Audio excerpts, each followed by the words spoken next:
भाई मगर रह क्या गया, अपना कमाता हूँ, अपना खाता हूँ, अपना 10 रुपया खर्चा करता हूँ। मैं अपने बच्चे लोग से नहीं मांगता हूँ तो हमको दो। अब ये गरीब बेचारे सब कहाँ जाएंगे सोचो। आज या पावसामध्ये कारण आमचे पुढचे स्वप्न नाही आहे का, आम्हाला का आमची आईची इच्छा नाही आहे का, बस एवढे हात जोडून एक आईची विनंती आहे। 50,000 का लोन आप लोग मुझे दे दिए हो, हम लोग कहाँ से भरेंगे? इतना तकलीफ हम लोग झेल रहे हैं। हप्ता घेतात आहेत आमच्याकडनं कोण पक्ष हप्ता घेत नाही। आमचे धंदे लागत नाही, आम्ही कसं जगतोय आमचं आम्हाला माहित आहे। किती वर्ष व्याजाने पैसा काढतोय, असं नाही व्याजाने पैसा काढून 12% वाला आमचा मार्केटमध्ये होतोय, त्यांच्याकडून आम्ही पैसे। 8 दिवस झाला आमच्या घरात पैसा पाणी नाहीये, तो देणार आहे का ज्याने मार्केट बंद केलं? तर त्या फिया तोंडावरती आल्या त्या कशा भरणार? लाईट बिल पासून सगळ्याच खर्च। लोन दिले, लोन दिले आम्हाला, आम्ही लोन कसं भरणार? नमस्कार, आज आपण विरार पूर्वेला मनवेलपाडा परिसरामध्ये उपस्थित आहोत।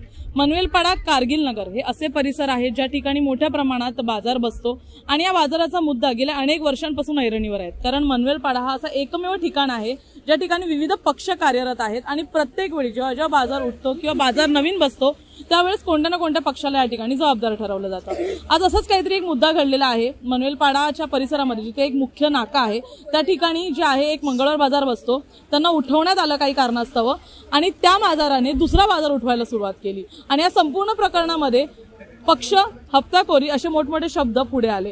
आज ही आपण ही गर्दी पाहू शकतो, ही गर्दी यासाठी जमलेली आहे कारण या नागरिकांचा रोजगार कुठेतरी आता धोक्यात आलेला आहे आणि या नागरिक गेल्या अनेक वर्षांपासून जवळपास 10 वर्षापेक्षाही अधिक या ठिकाणी धंदा करत आहेत, तरी पण त्यांना उठवण्यात आलंय। यांचा काही दोष नाहीये, परंतु कुठेतरी एक मतभेद म्हणून या नागरिकांना आता त्रास दिला जातोय। काय सांगाल, काय संपूर्ण मुद्दा आहे? मुद्दा हाच आहे की जो मंगळवार मार्केट बसलेला होता तो उठवला गेला म्हणून त्या कारणाने आम्हाला त्रास दिला गेलाय।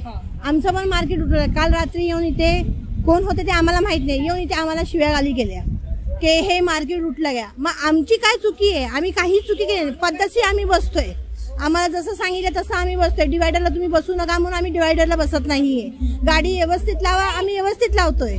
येण्या जाण्यासाठी मार्ग सोडा, आम्ही ते सोडतोय। आमची काही ना चुकी असताना आम्हाला ही शिक्षा दिलेली गेली। किती वर्ष झाले तुम्ही इथे धंदा लावता? आज आम्ही 2007 पासून बसतोय धंद्यावरती। अच्छा, 2007 पासून जिथपासून नाही 20 वर्ष टोटल आज झाले। 20 वर्ष माझे 25 वर्ष मला झाले। आज मार्केट म्हणजे मी 2007 ला आली, 2007 पासून मी धंदा लावते। आजपर्यंत आम्हाला कसलाच त्रास नाही आलाय, कोणी आमच्याकडनं हप्ता घेत नाहीये। आम्हाला सगळे पक्ष मदत करतात, असं कोण असं नाहीये की आम्हाला।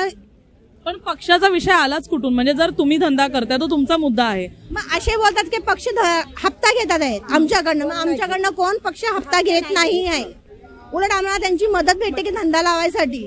मग आज विनाकारण जे मंगळवारचा जो मार्केट उठवला गेला त्या कारणाने आम्हाला त्रास दिला गेलेला आहे। मंगळवारचं मार्केट का उठवला गेला? ते बाहेरचे येऊन बसलेले आहेत, बाहेरचे जे मार्केट येऊन इथे बसलेले त्या कारणाने उठवले गेले। आम्ही इकडचे स्थायिक आहेत, आम्ही जिथे आम्ही म्हणजे आम्ही जिकडनं सोडून इथे आलेलो आहे, आम्ही इकडचे स्थायिक झालेलो आहे।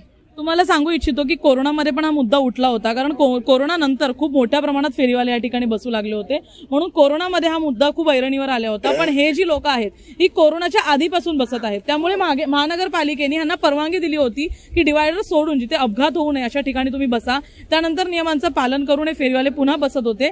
ताई, काय सांगाल, किती वर्ष झाली तुम्ही? आम्ही 20 वर्ष झाले ताई या धंद्यामध्ये। आम्ही इकडे पूर्ण चिखल होता त्या टायमापासून आम्ही बसतोय आणि सोय कसलीच नव्हती, लाईट पण जायची, पाणी पण साचायचं। अशा पद्धतीत आम्ही इथे बसून आज आम्ही कुठेतरी काटकसर करून लाईनीवरती आहे। पण आम्हाला ज्यांनी सांगितलं त्यांच्या हितानुसार आम्ही बसलो, त्यांना आम्ही कुठला डिस्टर्ब करत नाही आणि त्यांनी आम्हाला कधी त्रास दिला नाहीये। पण आमची चाललेली रोजीरोटी अचानक बंद केली एक मार्केटमुळं, ही शिक्षा आम्हाला नाही द्यायची होती। बरं, या शिक्षाची आम्ही भोगदान केली। आज 8 दिवस झाला आमच्या घरात पैसा पाणी नाहीये, तो देणार आहे का ज्याने मार्केट बंद केलं? तर देणार आहे का? कोणी एका व्यक्तीने हे संपूर्ण गोष्ट केल्याचं तुम्हाला वाटतं का? मला कोणावर आरोप नाही, ज्यांनी कोणी केलं असेल ना तो वरचा बघेन त्याला, आम्हाला त्याच्याशी मतलब नाहीये।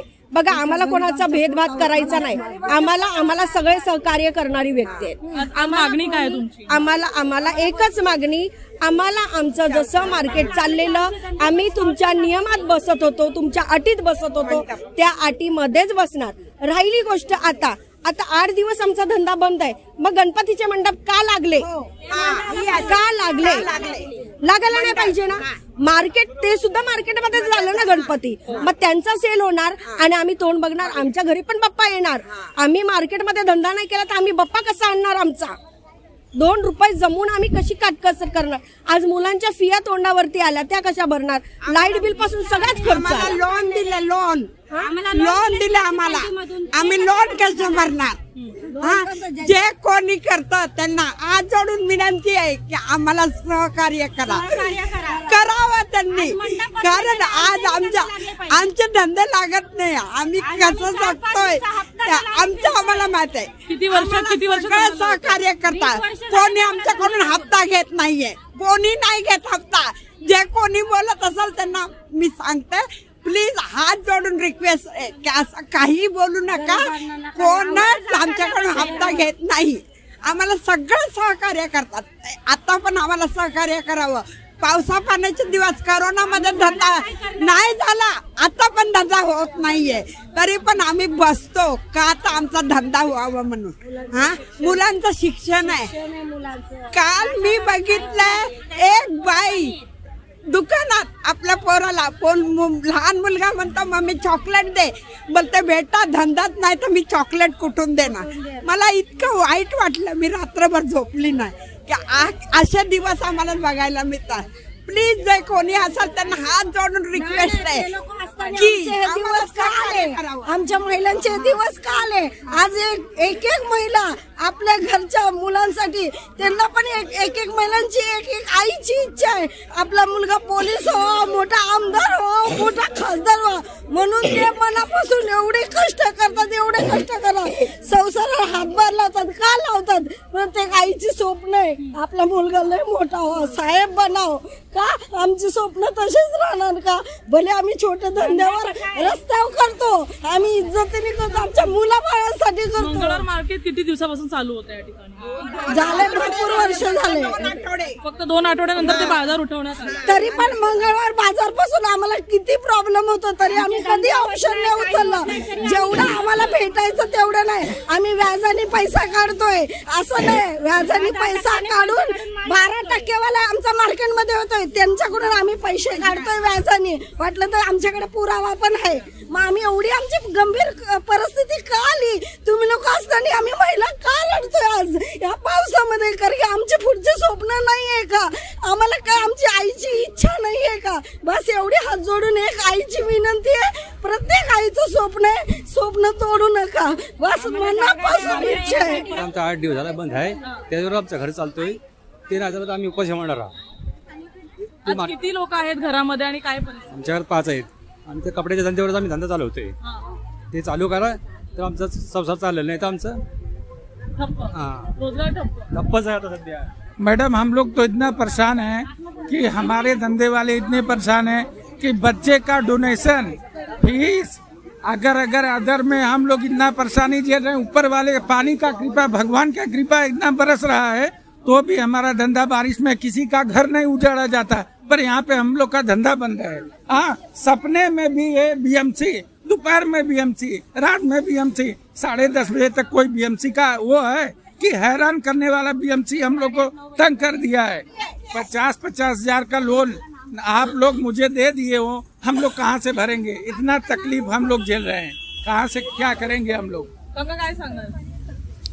अभी आज के मौसम जो है, आपका रूम मैंने भाड़े पे लिया हूँ, बराबर बारिश गिर गया आप खाली नहीं करा सकते हो. आज ये जो गरीब लोग बेचारे जितने हैं, मैं भी गरीब ही है, 73 साल का उम्र हो गया मेरा, मैं भी गरीब है, मगर रह क्या गया? अपना कमाता हूँ, अपना खाता हूँ, अपना 10 रुपया खर्चा करता हूँ. मैं अपने बच्चे लोग से नहीं मांगता हूँ तो हमको दो. अब ये गरीब बेचारे सब कहाँ जाएंगे? सोचो, आपके घर आप बोल रहे निकल जाओ घर में से, तो पहले बताइए कि बरसात में कहाँ जाएगा कोई और धंधा नहीं कर सकते, कोई और काम ही नहीं कर सकते. अब मैं कौन सा काम करेंगे? आपने लोन दिया, मैं लोन कहाँ से आपको चुकाएंगे? ये हमको पहले बताइए. आपने बोला लोन लो, नहीं तो धंधा नहीं लगेगा. हाँ, और लोन तुमने दे दिया, धंधा नहीं लग रहा, बेचारे कहाँ जाएंगे सब गरीब लोग, या मैं हूँ या आप हो। तुम्हाला विचारेन आता काय हालत आहे, कुठेतरी मार्केट बंद केलंय कोणाच्या दबावामध्ये, हे सगळं पैसे खाण्याची कामं आहेत का? पैसे का मॅडम, लोक धंदा करतायत कशासाठी करतात? पोटासाठी करतात ना, कोण शौक म्हणून धंदा करत नाही ते। हा, म्हणून जे आज ही ज्या राजकारणी लोकांमुळे हे लोकांना उपासमारीची वेळ आलाय, त्याला काहीतरी काय प्रॉब्लेम झाला पाहिजे का? म्हणजे हा थांबला पाहिजे कुठेतरी, लोकांना धंदे लावायला दिलं पाहिजे। हे जे राजकारण चाललंय, राजकारणामध्ये सामान्य लोक मरतात त्याच्यामध्ये, हे रोज कमवून रोज खाणारे लोक आहेत इथे का लोक बँक बॅलन्स वाले कोण लोक इथं आहेत नाही, जो ज्यांच्या बँक बॅलन्स तो धंदा करायला येत नाही, जो लोक आज धंदा करतात म्हणून संध्याकाळी जाऊन रोटी खातात। मला मागणी काय? आम्हाला फक्त एवढीच मागणी आमची की आम्हाला धंदा लावायला मिळावं, पण आमचे धंदे लागले पाहिजे, हीच आमची मागणी आहे फक्त। या संपूर्ण प्रकरणामध्ये आपण पाहिलं कशा प्रकारे हे सगळे फेरीवाले एकत्र आलेले आहेत। यापूर्वी देखील मनवेलपाड्या मार्केटचा जो मुद्दा आहे तो भरपूर गाजला होता। कोरोना नंतर या ठिकाणी फेरीवाले वाढले होते, त्यानंतर अपघात होईल म्हणून ते डिवायडरकडे बसायला नको यासाठी महानगरपालिकेने त्यांना ताकीदही दिली होती। या संपूर्ण घटनेनंतर नियमांचं पालन करून 2-3 वर्ष हे मार्केट सुरळीत सुरू होतं, परंतु 2-3 वर्षाच्या एक चांगल्या कालावधीनंतर आता पुन्हा एकदा मंगळवार बाजाराचं सावट ह्यांच्यावर पडलं। मंगळवार बाजार बसायला लागला, ह्यांचे धंदे मागे पुढे व्हायला लागले, कमाई कमी व्हायला लागली, परंतु तक्रार न करता या फेरीवाल्यांनी त्यांच्यासोबत एक संमतीने आपले धंदे चालू ठेवले। या संपूर्ण प्रकरणानंतर जिथे मंगळवार बाजार उठवायचा होता, मग या फेरीवाल्यांचा काय दोष, जे गेल्या 20-20 वर्षापासून इथे काम करतायत, यांना का उठवलं जात आहे? हे स्थानिक आहेत। प्रत्येक ठिकाणी वसई विरारमध्ये जिथे असं म्हटलं जातं की स्थानिक भूमिपुत्राला जागा आहे, तर या स्थानिकांना का जागा मिळत नाहीये हा मोठा प्रश्नचिन्ह आहे। महानगरपालिकेने आज त्यांना संमती द्यावी, त्यांनी इथे परत त्यांचा धंदा सुरू करावा, कारण अनेक अशी लोक आहेत जे 20 वर्षापासून इथे काम करतायत, त्यांच्या पावत्या चेक कराव्या, त्यांचा लायसन्स चेक करावा, त्यांच्याकडे परवानग्या आहेत। त्याचबरोबर अनेक अशी लोक आहेत ज्यांच्या घरामध्ये उपासमारीची वेळ आलेली आहे। तर या संपूर्ण गोष्टींचा विचार करता महानगरपालिकेने सवलती द्यावे, राजकारणाने त्यांच्या पाठीशी उभं राहून त्यांना मदत करावी आणि कोणतीही हप्तेखोरीमध्ये न जाता एक सुरळीत असा एक बाजार सुरू करून या फेरीवाल्यांसाठी मदतीसाठी हात उचलावा, यासाठी आज जमलेले आहेत। यांच्याकडून आपण जाणून घेतलेलं आहे। पाहण्यासारखं असेल येणाऱ्या काही दिवसांमध्ये मार्केट पुन्हा सुरू होतं की या मार्केटवर जे राजकारण आहे ते असंच सुरू राहतं। धन्यवाद।